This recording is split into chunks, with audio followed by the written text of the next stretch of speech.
ಮಹಿಳಾ ಮತ್ತು ಮಕ್ಕಳ ಅಭಿವೃದ್ಧಿ ಇಲಾಖೆ ಸಚಿವೆ ಲಕ್ಷ್ಮೀ ಹೆಬ್ಬಾಳ್ಕರ್ ಅವರು ಪಶ್ಚಿಮ ಘಟ್ಟದಲ್ಲಿ ನಿರಂತರವಾಗಿ ಸುರಿಯುತ್ತಿರುವ ಮಳೆಯಿಂದಾಗಿ ಪ್ರವಾಹ ಭೀತಿಯಲ್ಲಿರುವ ಖಾನಾಪುರ ತಾಲೂಕಿನ ಮಲಪ್ರಭಾ ಬ್ರಿಡ್ಜ್ ಮತ್ತು ರೂಮೇವಾಡಿ ಬ್ಯಾರೇಜ್ ವೀಕ್ಷಿಸಿ ಪ್ರವಾಹದಿಂದ ನಾಶವಾಗಿರುವ ಮನೆ, ಬೆಳೆ ಹಾಗೂ ಬ್ರಿಡ್ಜ್ಗಳ ಕುರಿತು ಅಧಿಕಾರಿಗಳಿಂದ ಮಾಹಿತಿ ಪಡೆದರು. ಖಾನಾಪುರ ತಾಲೂಕಿನ ಪಶ್ಚಿಮ ಘಟ್ಟಗಳ ಪ್ರದೇಶದಲ್ಲಿರುವ ಗುಡ್ಡದ ಮಧ್ಯೆಯಲ್ಲಿರುವ ಗ್ರಾಮಗಳಿಗೆ ಮೂಲಭೂತ ಸೌಕರ್ಯಗಳನ್ನು ಒದಗಿಸುವುದೇ ನಮ್ಮ ಉದ್ದೇಶ. ಮುಂದಿನ ದಿನಗಳಲ್ಲಿ ಮಳೆಯಿಂದ ಜೀವ ಹಾನಿಯಾಗದಂತೆ ಕ್ರಮ ಕೈಗೊಳ್ಳಲಾಗುವುದು. ಅರಣ್ಯ ಇಲಾಖೆಯ ಕಠಿಣ ನಿಲುವುಗಳಿಂದ ಕೆಲ ಸಮಸ್ಯೆಗಳಿಗೆ ಪರಿಹಾರ ಒದಗಿಸಿಕೊಡಲು ಸಾಧ್ಯವಾಗುತ್ತಿಲ್ಲ ಎಂದರು.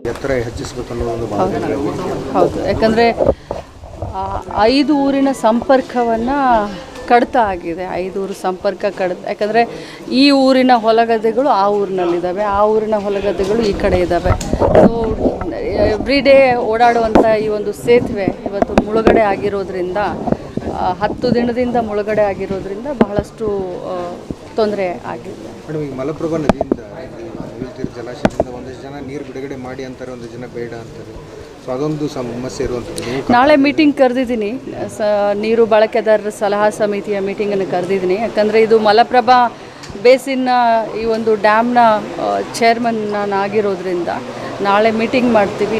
ಡಿ ಸಿ ಅವ್ರಿಗೂ ಕೂಡ ಕರೆದಿದ್ದೀನಿ, ಈ ಸಂಘದವ್ರನ್ನೂ ಕರೆದಿದ್ದೀನಿ. ಮತ್ತು ಆ ಒಂದು ಡ್ಯಾಮ್ಗೆ ಸಂಬಂಧಪಟ್ಟಂಥ ಏನು ನಲ್ಗುಂದು, ನವಲ್ಗುಂದು, ಸೌದತ್ತಿ, ರಾಮದುರ್ಗ ಈ MLAಗಳಿಗೂ ಕೂಡ ಇಂಟಿಮೇಷನ್ ಕೊಟ್ಟಿದ್ದೀವಿ.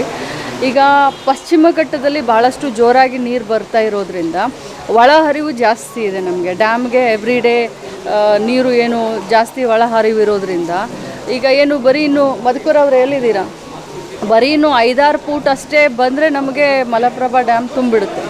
ಡ್ಯಾಮ್ ತುಂಬುವವರೆಗೂ ನಾವು ನೀರು ಬಿಡಲಿಲ್ಲ ಅಂತಂದರೆ ತೊಂದರೆ ಆಗುತ್ತೆ. ನೀವು ಹೇಳಿದ ನಿಜ, ಕೆಲವೊಂದು MLAಗಳು ಬಿಡು ಅಂತ ಹೇಳ್ತಾರೆ, ಕೆಲವೊಂದು MLAಗಳು ಬಿಡಬೇಡ ಅಂತ ಹೇಳ್ತಾರೆ. ಬಟ್ ನಾವು ಫುಲ್ ಕಂಪ್ಲೀಟ್ ಆದಮೇಲೆ ಒಮ್ಮೆನೇ ಇಲ್ಲಿ 20,000 ಕ್ಯೂಸೆಕ್ಸ್ ಒಮ್ಮೆಲೇ ಬಂದುಬಿಟ್ಟಂಗೆ 19th ಆ ರೀತಿ ಆಗಿತ್ತು. ಒಮ್ಮೆ ರಾಮದುರ್ಗ ಕಂಪ್ಲೀಟ್ ಮುಳುಗಿ ಹೋಗಿತ್ತು. ಸೊ ಹೀಗಾಗಿ ನಾವು ಎವ್ರಿಡೇ ಬಿಡಲಿಕ್ಕೆ ನಾವು ಪ್ರಯತ್ನ ಮಾಡ್ತಾಯಿದ್ವಿ. ಆದರೂ ಕೋಡ್ರೆಡ್ಡಿಯವರು ಹಾಗೆ ಹೇಳಿದ್ರು. ಬಟ್ ಒಂದು ಫ್ಲಡ್ ಬರುತ್ತೆ ಅನ್ನುವಂಥ ಒಂದು ಮುಂದಾಲೋಚನೆಯನ್ನು ಇಟ್ಕೊಂಡು ಎವ್ರಿಡೇ 1000-2000 ಕ್ಯೂಸೆಕ್ಸನ್ನು ನಾವು ಬಿಡ್ತಾಯಿದ್ವಿ. ನೀವು ಮನೆ ಬಿದ್ದ ಕೆಲವೊಂದು ಕಡೆ ವಿಸಿಟ್ ಮಾಡಿದ್ರೆ ಇಂಜಿನಿಯರ್ಗಳು ವಾಸ್ತವ ವರದಿಯನ್ನು ಕೊಡ್ತಾ ಇಲ್ಲ ಅನ್ನೋದೊಂದು ಆರೋಪ. ಅದು ನಿಜ. ಇವತ್ತು ಪ್ರಾಯಶಃ ನಾನು ಕಣ್ಣಿಂದ ನೋಡಿದ್ರು.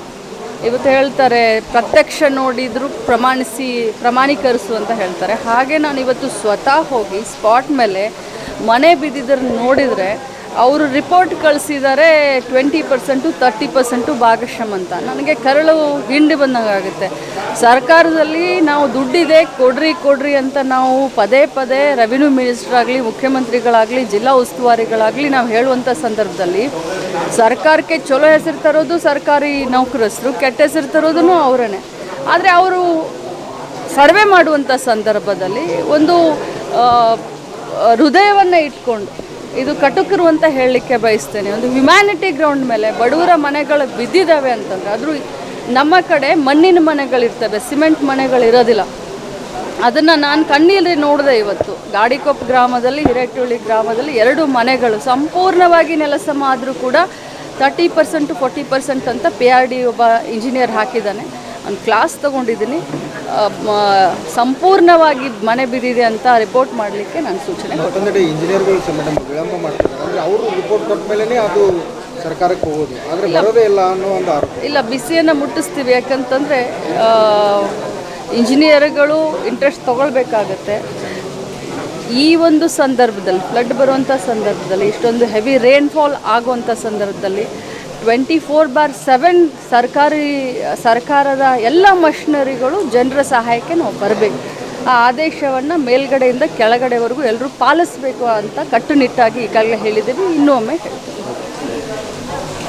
ಈ ವೇಳೆ ಸ್ಥಳೀಯ ಖಾನಾಪುರ ಶಾಸಕರಾದ ವಿಠ್ಠಲ್ ಹಲ್ಗೇಕರ್, ನೀರಾವರಿ ಹಾಗೂ ಕಂದಾಯ ಇಲಾಖೆ, ನೀರಾವರಿ ಇಲಾಖೆಯ ಅಧಿಕಾರಿಗಳು ಸೇರಿದಂತೆ ಹಲವು ಮಂದಿ ಉಪಸ್ಥಿತರಿದ್ದರು. ಸಂಕಲ್ಪ ಶಿಂದೆ, KMM ಕನ್ನಡ, ಬೆಳಗಾವಿ.